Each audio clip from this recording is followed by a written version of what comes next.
Повезло Марине Васильевне со снохой. Вздохнула продавщица, как только Лена вышла из магазина. Всегда такая приветливая, и по дому все делает, и работает, а продукты какими большими пакетами покупает, не в пример моей. «Повезло-то повезло», — ответила Ксения. «Да только вот Васильевна своего везения не ценит, только и знает, что шпынять девку». «Что так?» — удивилась продавец. «А не устраивает ее, что Ленка детдомовская. Не такое она доли для своего единственного сына хотела». «Господи, что за люди! Но ведь жить-то с ней Вовке, а не ей». «Ой, Ольга, не говори, но вот вбила себе в голову, что все детдомовские воры, мошенники, а девушки только и ищут, как бы парня какого облапошить. И это при том, что у Ленки своя квартира имеется от государства». Ксения жила по соседству с Мариной Васильевной и почти каждый день слышала ее вопли. Лена что-то отвечала в свое оправдание, но что именно, разобрать невозможно. Зато все фразы Марины Васильевны Ксения выучила наизусть. «Но кто же так грядки поливает? Налила, как украла. Или ты воды боишься? Неумеха детдомовская, чему вас только учили? Не иначе, как жить на всем готовом?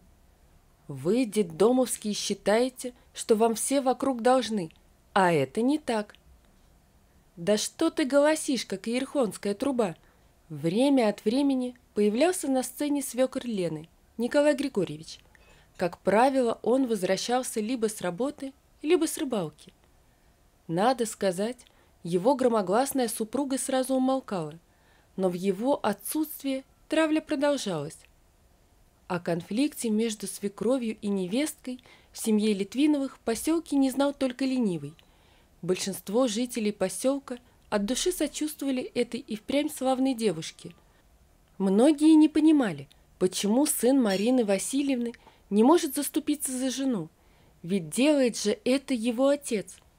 А меньшинство на это отвечало: «Ну, между прочим, Марину Васильевну можно понять, она у себя дома, а не наоборот». Только это не дает ей права унижать бедняжку по поводу и без повода. Ей так от жизни досталось, возражали сторонники Лены. Что верно, то верно. Девушке действительно досталось по полной программе. Когда Лене было 10 лет, ее родители погибли в автокатастрофе. Она помнила тот день во всех подробностях. Лена ждала родителей из гостей, которые жили в соседней области.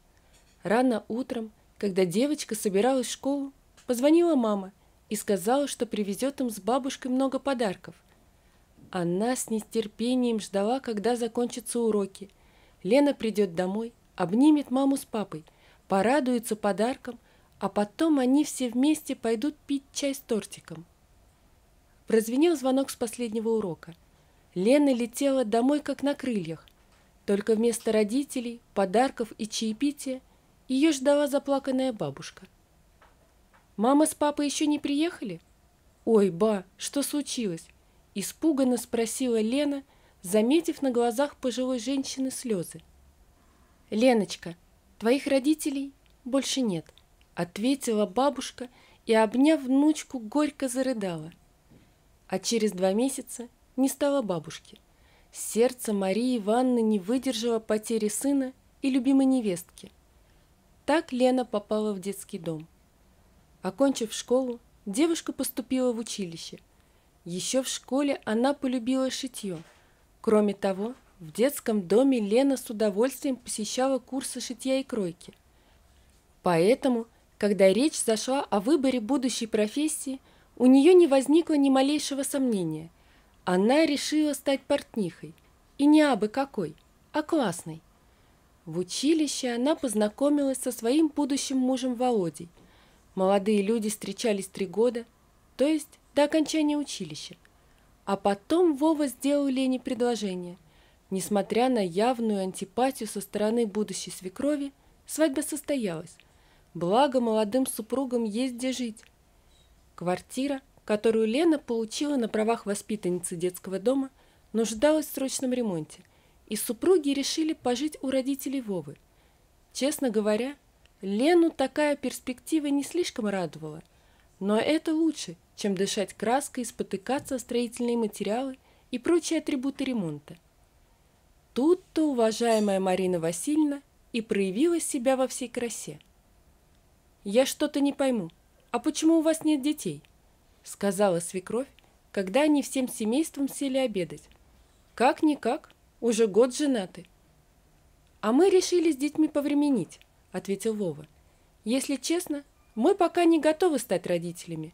Тем более Лена планирует поступать в институт».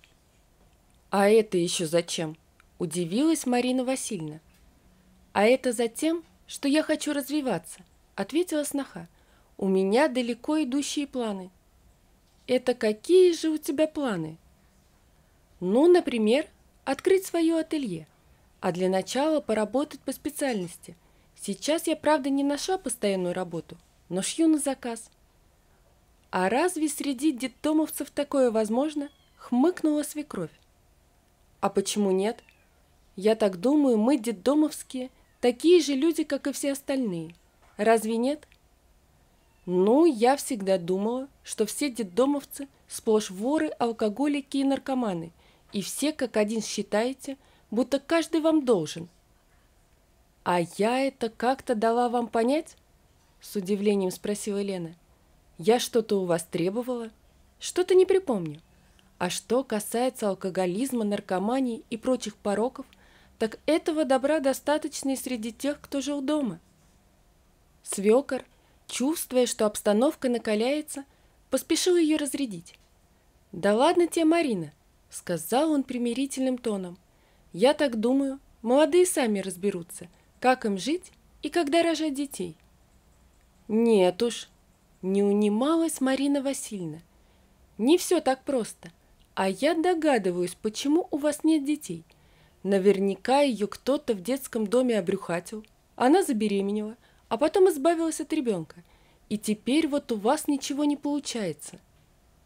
«Ну, знаете, Марина Васильевна», — не выдержала Лена. «Мам, ну ты тоже что скажешь?» — промямлил Владимир. Он-то знал, что у Лены был первым, но обсуждать такие интимные вещи парень стеснялся. «Просто я хорошо знаю жизнь», — сказала мать, «и таких вот девочек-припевочек тоже знаю». «И откуда же?» — скептически спросил муж. «Я жизнь прожила, а это гуляка детдомовская». Этого Лена уже не выдержала. Девушка пулей вылетела из-за стола и выбежала за калитку. Здесь, у забора, Лена села на лавочку и заплакала. Ей снова вспомнился тот день, когда она потеряла родителей. Потом Лене вспомнилась бабушка. «Ну разве я виновата, что потеряла родных?» Рыдая, думала она. «Да не дай бог никому такое пережить. И разве детдомовцами становятся по собственной воле?»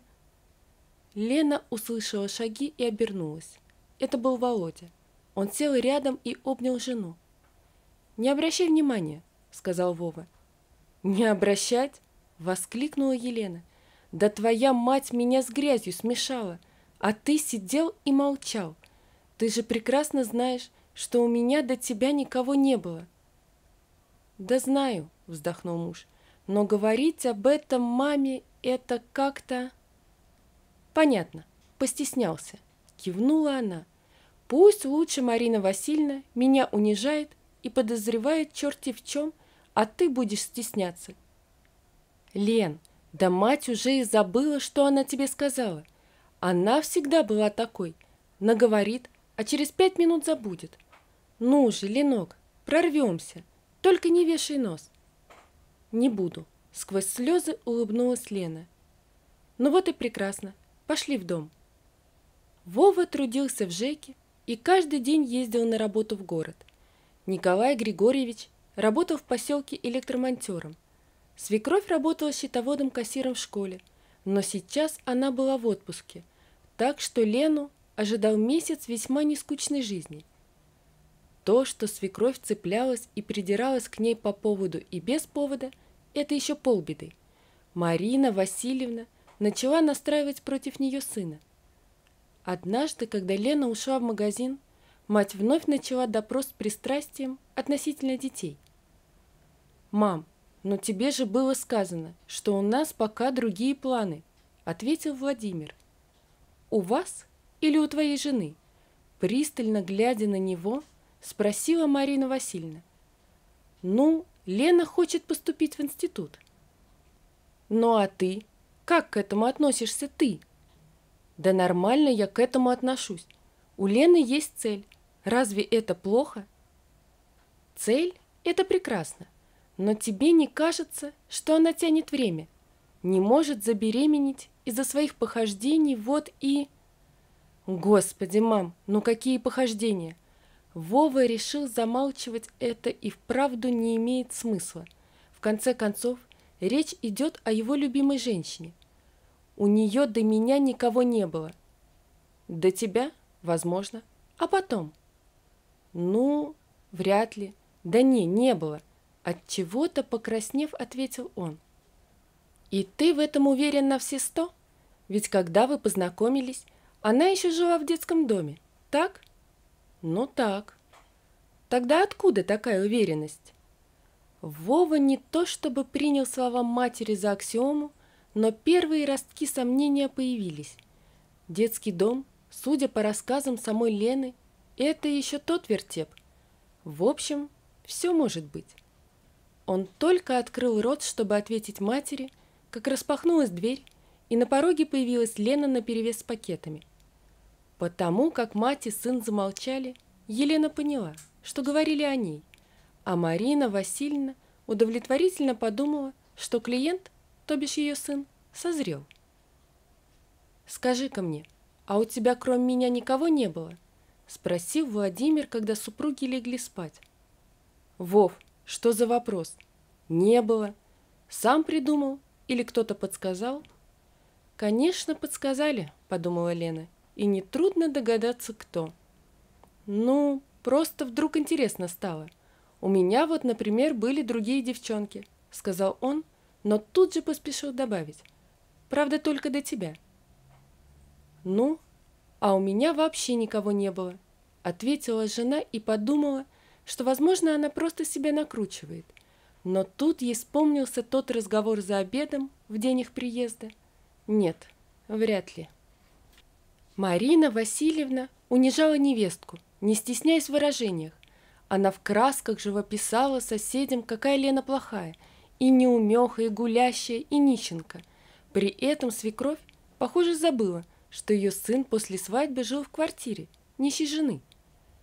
После того памятного обеда Марина Васильевна решила изменить тактику.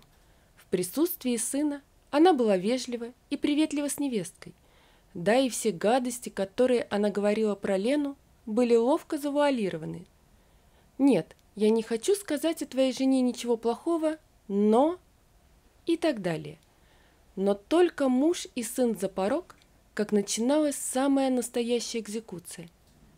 Через неделю терпение Лены лопнуло, и она рассказала обо всем Вове. Но тот спросил: «А ты не оговариваешь маму?» «Лен, было дело, она тебя недолюбливала, но сейчас в чем проблема?» «Да в том, что твоя мать при тебе ведет себя нормально, а как только...» «Все, ничего не хочу слышать. Мама тебя приняла, а ты...» «А я сейчас соберу вещи и уйду». И она ушла. Лена остановилась у своей подруги Кати. «Я бы не стала тебя обременять, но ремонт», — смущенно сказала Елена. «Да о чем речь? Живи сколько нужно». Спустя 2 недели Вова подал на развод. Видимо, маменька обработала его как следует. «Расстроилась?» — спросила подруга. «Вот еще!» — воскликнула Лена. Но она-то знала, что обманывала себя. Через полгода после развода Елене пришло странное послание. Они с Катей пили чай на кухне Лены, когда почтальон ей вручил заказное письмо. «Что там?» – полюбопытствовала подруга. «Какой-то Олег Воронцов оставил мне наследство», – растерянно ответила Лена и добавила: «Дурацкий розыгрыш», и смяла письмо. «А если нет?» – спросила Катя. Это просто невероятно, но письмо не было розыгрышем. Оказывается, этот Олег Воронцов очень любил мать Елены. Мужчина не имел родственников, а несколько дней назад он скончался, оставив Лене солидную денежную сумму, квартиру и загородный дом. Деньги, которые завещал таинственный поклонник матери, помогли ей осуществить свою мечту – открыть ателье. Увидев в интернете презентацию ателье, бывшая свекровь позеленела. Надо было видеть ее лицо. «Интересно, на какие шиши?» – размышляла она. «Наверное, хахаля завела. Хотя кому она нужна, нищенка детдомовская? Скорее всего, на панели заработала». Через некоторое время до них дошли слухи, что Лена получила наследство от поклонника ее матери. «Интересно, почему всяким убогим так везет?» – размышляла Марина Васильевна. «Может быть, потому что уж кто-кто, а Лена это заслуживает?» – тихо ответил сын вопросом на вопрос. «А я просто идиот». «Ты из-за наследства, что ли? Так кто ж знал?» «Так, мама, похоже, ты так ничего и не поняла», – вздохнул Владимир. Вот такая история, друзья. Напишите, пожалуйста, что вы думаете об этой истории. Не забудьте подписаться на канал и поставить лайк. Всего вам доброго. До свидания.